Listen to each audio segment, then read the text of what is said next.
We have habits, and I think we all need to delete some of our habits. We all need to flush some of our habits. And one of the biggest things a level 10 leader does, this is the next step in a level 10 leader, is they always observe their mental inventory. A level 10 leader is always focused on their mental inventory. Picture it like a stock room, if you can. Picture products in the stock room. You're there, right?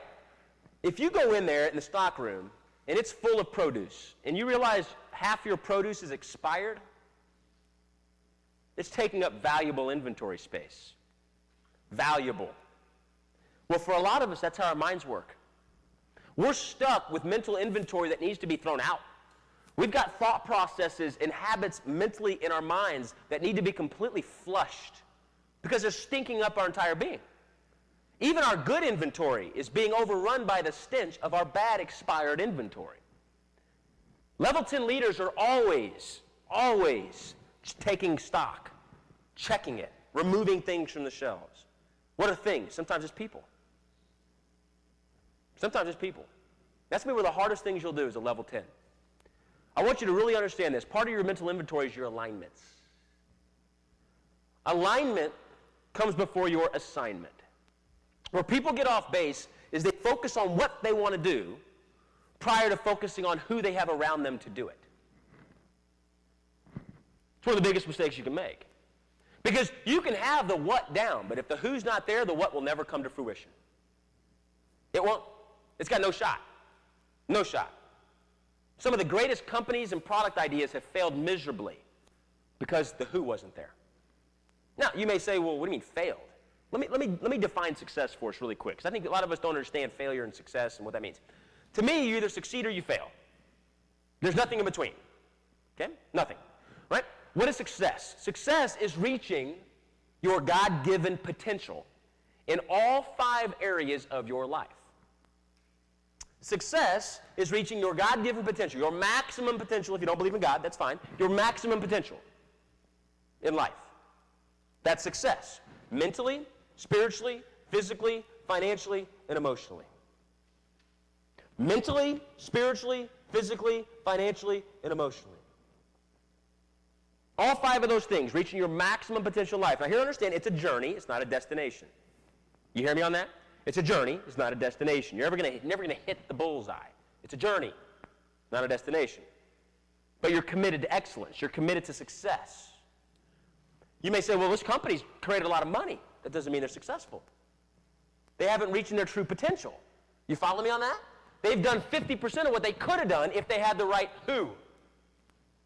You know, again, I know we have people watching from all over the globe from other network marketing companies. And again, I want everybody to understand, I'm rooting for you.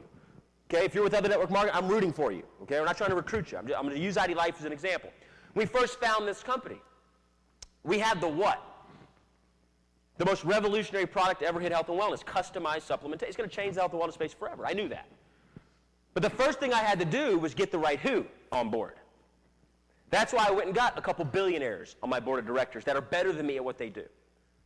Right? That's why I got Chris Camillo, the most successful self-directed investor in history, on board. So we got Troy Aikman on board.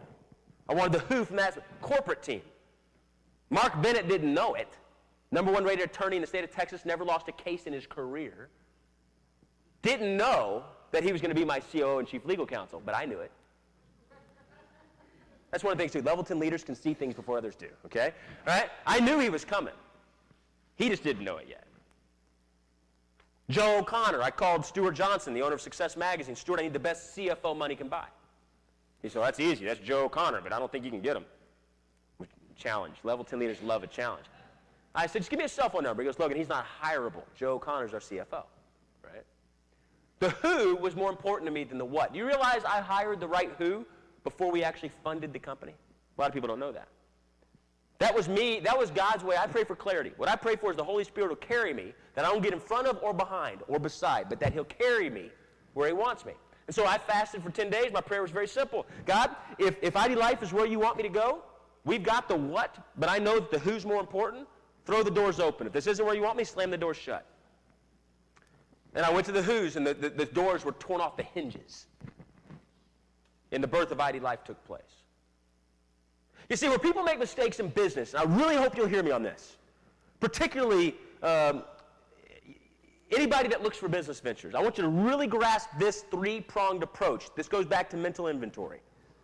This should be your three-step criteria before doing anything in business. Anything. Three-step criteria. And some of you are going to have to change your alignments. Number one, the first thing you have to look at is the who. We've discussed that. That's got to be the number one thing you look at before you go into business. As an independent rep in a company, as is anything. Who are you doing business with? The second thing you should look at is what am I going to be promoting, producing, selling, using, whatever. And if you don't think it's the best, then you shouldn't do it. The third thing you should look at is, can I make money? Okay? That's the third thing. See, the problem with our world and why people struggle financially and why most businesses go out of business is, if you look at me real quick, this three-pronged approach, the who, the what, and can we make money, they have it completely backwards. People go, can I make money?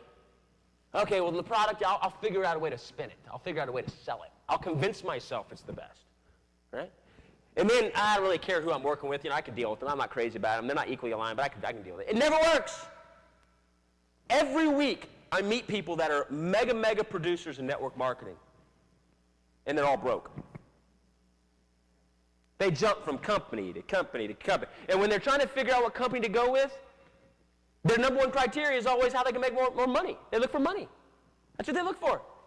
And every time I look these people in the eye, they go, no, I'm not giving you anything to come to the best company on the planet.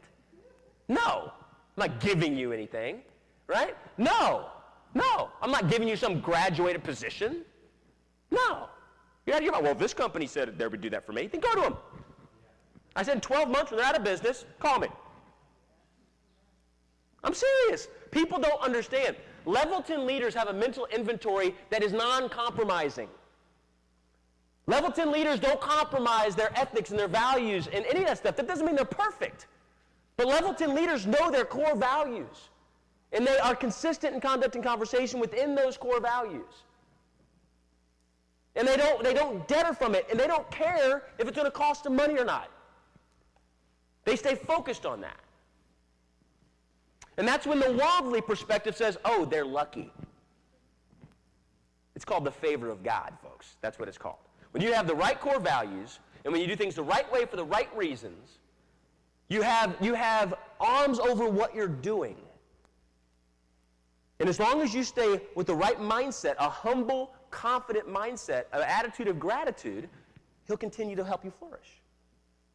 But that's not what happens. See, people get lost track. Their mental inventory is they get in desperation mode. And this happens a lot when people are struggling financially.